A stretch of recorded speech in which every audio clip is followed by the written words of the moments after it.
Hey, Nick Peterson here, and I'm going to tell you one of the most important lessons that I've learned. I'm going to back that up with a little bit of support from the number one performance coach, perhaps of all time, who I had a conversation with last night. We did a podcast interview, but he's a partner and just brilliant. 60 years of being the best in the world, the number one performance coach behind the champions and all that stuff. And highlighted something I've been doing intuitively. I've had a lot of people try to come in and engage in the network, the private client program, and I have said no. Or I've said, let's do a 1 month trial for $5,000 or $10,000, depending on the work involved. 1 month trial with the intent of disqualifying them. So, what I want to do when I take somebody on now is make their money back, get them clarity, and disqualify them. And here's why. The more potential that it is clear that you have, the more likely you're going to get knocked off track by other people, right? This is the champion gold medalist who's listening to his mom and his brother and his sister and that guy that never won gold or silver or bronze for that matter, telling them, oh, you got to do this, you got to do this, right? You got to run Facebook ads. Is everybody coming in? So you got to run Facebook ads. You got to do video in a business context. Oh, you're not on LinkedIn? Oh, you're not doing this, you're not doing that. That is how potential champions lose, because convention has never, ever been a champion formula. Not once.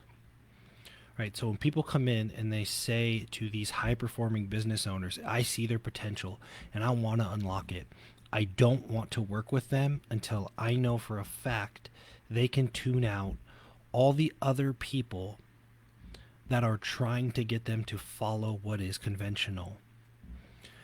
And so what that means for you, if you have an upward trajectory and you have potential and people see your potential, you have to understand everybody is going to tell you how you can do it better. Everybody. Nobody is going to take time to understand what your strengths and weaknesses are and what got you to where you are in the first place, right?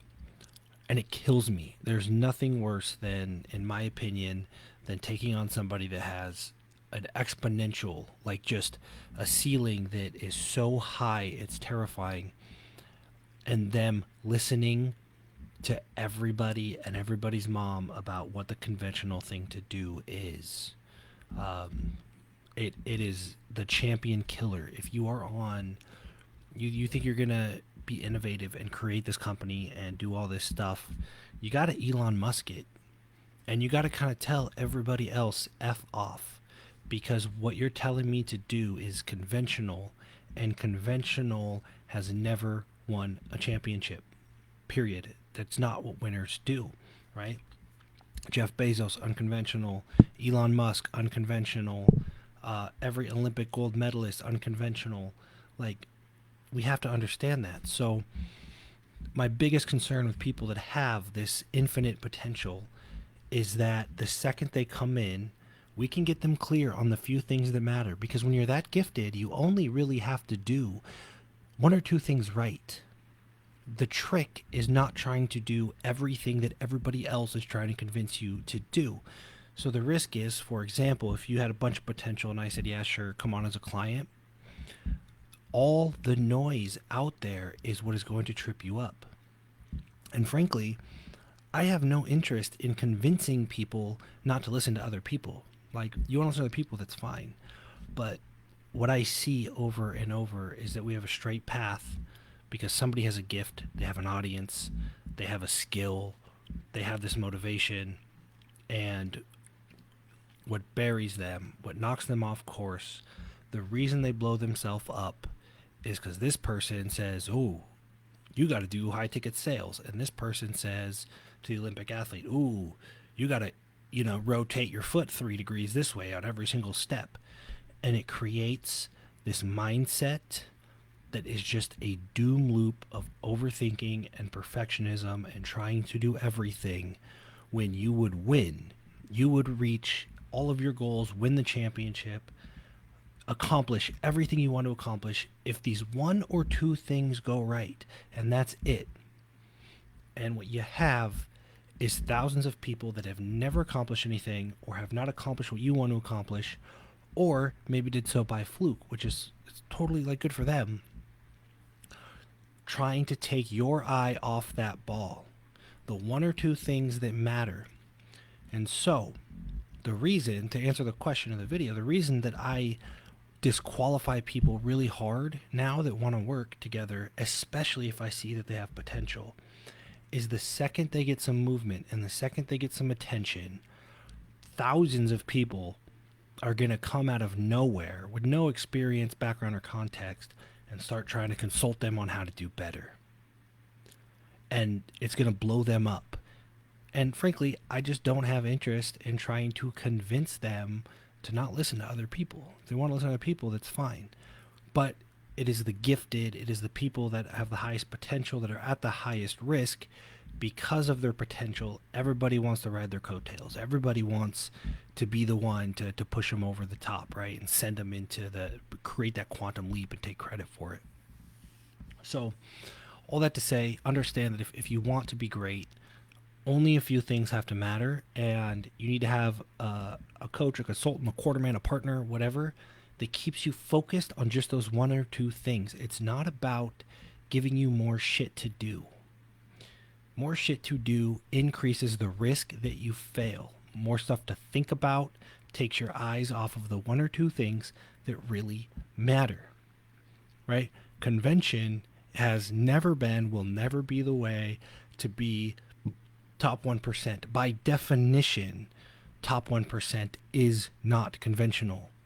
It is not average. Okay. So I want to share that because the lesson is if you're on track, the worst thing you can do is listen to somebody that's telling you to focus on more stuff. Or start working on something that doesn't feel aligned with who you are and what you do. Because the reason they're chasing you down, trying to consult you, is you are likely above them.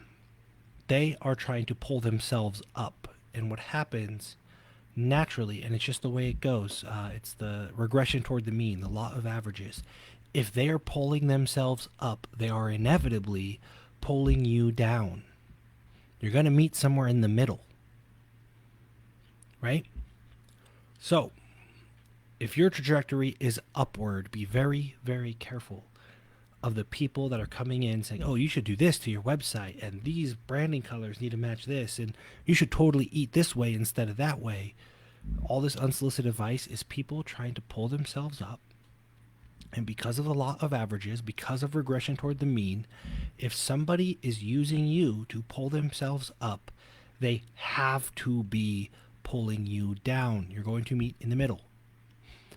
And I disqualify some of the people with the most potential because I see that they are an upward trajectory and they have a bunch of people trying to pull them down, and they are not yet prepared to tell those people to F right off, which is the only way we could be successful together, is if everybody trying to pull you down, everybody trying to get you to overthink about all these other things. Only if we can disconnect from them would I be interested in working with you. That's personal preference, but there's a lesson there, I think, in that we really have to tap into wisdom, and wisdom, thousands and thousands and thousands of years of it, tell us that the top 1% have to be unconventional. Otherwise, they wouldn't be top 1%. Again, by definition, the top 1% is not like everybody else.